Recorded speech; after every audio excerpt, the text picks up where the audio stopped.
जयपुर से अहम खबर है। तपते स्मारकों पर पानी की बौछारों से ठंडक के प्रयास किए जा रहे हैं। भीषण गर्मी से स्मारकों पर भी हाल बेहाल है। तेज धूप और गर्मी से परेशान पर्यटकों ने स्मारकों से मुंह फेरा हुआ है और ऐसे में हवा महल में पानी की बौछारों से वातावरण को ठंडा करने के प्रयास जारी है। अधीक्षक सरोजनी चंचलानी के निर्देश पर यह छिड़काव किया गया। फव्वारे चलाए हैं और मुख्य चौक में पानी का छिड़काव किया गया। पर्यटकों के लिए पर्याप्त छाया और पेयजल की भी उपलब्धता सुनिश्चित की गई है। जंतर मंतर अधीक्षक प्रतिभा यादव के निर्देश पर जंतर मंतर परिसर में भी पानी का छिड़काव किया गया। कुछ राहत मिल सके ये कोशिश यहां पर है। हालांकि स्मारकों पर भी हाल बेहाल है इस भीषण गर्मी की वजह से। एसोसिएट एडिटर निर्मल तिवारी हमारे साथ जुड़ चुके हैं। निर्मल, बेहद अहम है जहां पर्यटकों का आगमन तो हो रहा है, लेकिन अब इतनी गर्मी की वजह से ये जरूर प्रभावित हो रहा है क्योंकि अब पर्यटक स्मारकों पर जाना पसंद नहीं कर रहे सिर्फ गर्मी की वजह से।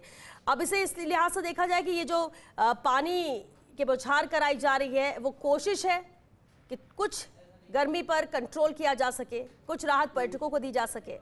निश्चित तौर पर देखिए श्वेता, इस समय अगर स्मारकों की बात करें तो ऐसा लगता है कि गर्मी का और तेज धूप का कर्फ्यू लगा हुआ है स्मारकों पर। जिसमें खासकर राजधानी जयपुर की बात करें तो पुरातत्व विभाग के अधीन 8 स्मारक आते हैं जिसमें विश्व विरासत में शुमार आमेर भी उसमें है। तो जंतर मंतर, हवा महल, नाहरगढ़ अल्बर्ट हॉल, ईसरलाट की बात करें या सिसोदिया रानी का बाग और विद्याधर का बाग, 8 स्मारकों पर जिसमें भीड़ लगा करती थी जब एक मौसम सामान्य हुआ करता था, आज वहां ढूंढे से पर्यटक नहीं मिलते। अब उसमें किस तरह से पर्यटकों को राहत दी जाए इसके लिए बहुत जरूरी था। तो ऐसे में जो हवा महल के अधीक्षक है सरोजनी चंचलानी और जो जंतर मंतर की अधीक्षक है प्रतिभा यादव, उन्होंने अपने स्टाफ को निर्देश दिया कि लगातार यहाँ पर पानी का छिड़काव किया जाए ताकि जो आग उगलती जो जमीन है कम से कम उस पर तो राहत मिल सके। क्योंकि पैर रखते ही पर्यटकों को एक तो सर के ऊपर बहुत जबरदस्त गर्मी, तीक्ष्ण धूप और नीचे एकदम चिलचिलाती धूप में एकदम गर्म हुआ फर्श, ऐसा लगता था जैसे किसी आग के गोले में से होकर गुजर रहे हैं। तो उससे राहत प्रदान करने की कोशिश है।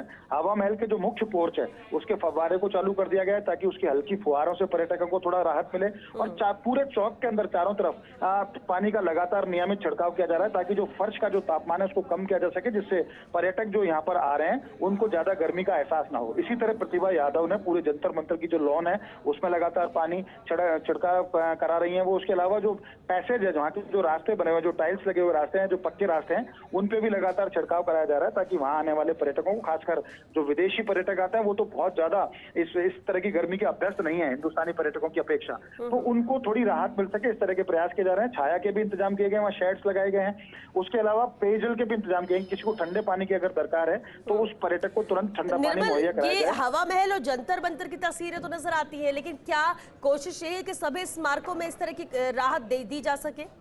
निश्चित तौर पर श्वेता, देखिए अब राकेश शोलक जो हवा महल के जो अधीक्षक है उनसे भी हमारी बात हुई। वो भी इसी तरह के प्रयास कर रहे हैं कि पूरे जलेब चौक का जो क्षेत्र है और खासकर जो ऊपर चढ़ने का मार्ग है उस पर छिड़काव कराया जाए।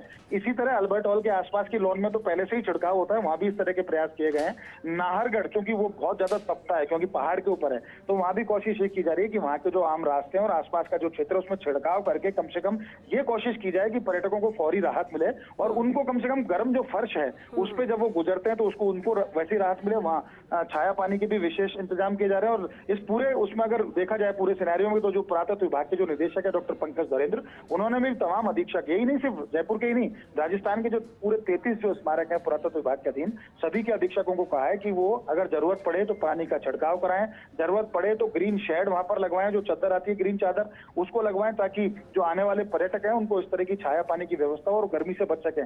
क्योंकि पश्चिमी राजस्थान खासकर जोधपुर जैसलमेर के जो स्मारक है उस क्षेत्र के, वहां तो तापमान 50 डिग्री से भी ज्यादा है, तो वहां तो बहुत ज्यादा आहत है वहां के पर्यटक। राजधानी जयपुर की बात करें तो यहाँ भी 46 डिग्री से ज्यादा पारा है, लेकिन महसूस 49 डिग्री के आसपास हो रहा है। तो निश्चित तौर पर कहा जा सकता है कि प्रयास अच्छे हैं, लेकिन और प्रयास करने की जरूरत है ताकि जो पर्यटकों की जो लगातार बुकिंग रद्द हो रही है, ट्रैवल ट्रेड जिसकी वजह से परेशान है क्योंकि भीषण गर्मी से लगातार हजारों पर्यटकों ने अपनी बुकिंग राजस्थान की रद्द कराई है। तो ट्रैवल ट्रेड के चेहरे पर मायूसी जरूर है, लेकिन हिम्मत किसी ने नहीं आ रही है। सब अपनी अपनी तरफ से तमाम इंतजाम कर रहे हैं, चाहे वो होटल एसोसिएशन हो तमाम तरह की, चाहे गाइड एसोसिएशन हो, चाहे टूरिज्म डिपार्टमेंट। तो कोशिश यही है कि पर्यटकों को राहत दी जाए। पर्यटक यहाँ आए तो उनको कम से कम इस बात की शिकायत ना हो कि वो हीट वेव से परेशान थे, हीट स्ट्रोक की वजह से उनको किसी तरह की परेशानी हुई। तो कोशिश ये की जा रही है कि छिड़काव कर दी। देखिए ये जंतर मंतर की तस्वीर में हम दिखाने की कोशिश कर रहे हैं, तो हरी भरी भी रहे यहाँ की लॉन और पर्यटकों को राहत भी मिले, इसी तरह के प्रयास है। और श्वेता, निश्चित तौर पर छोटे छोटे प्रयास ही हैं जो लोगों को, जो पर्यटकों को जो राहत दे सकते हैं। तो राहत के प्रयास जरूर किए जा रहे हैं और कोशिश ये की जानी चाहिए कि आगे भी ये प्रयास, जब तक भीषण गर्मी है तब तक ये प्रयास जारी रहना चाहिए। श्वेता। बिल्कुल, बहुत शुक्रिया निर्मल आपका इस पूरी बातचीत के लिए।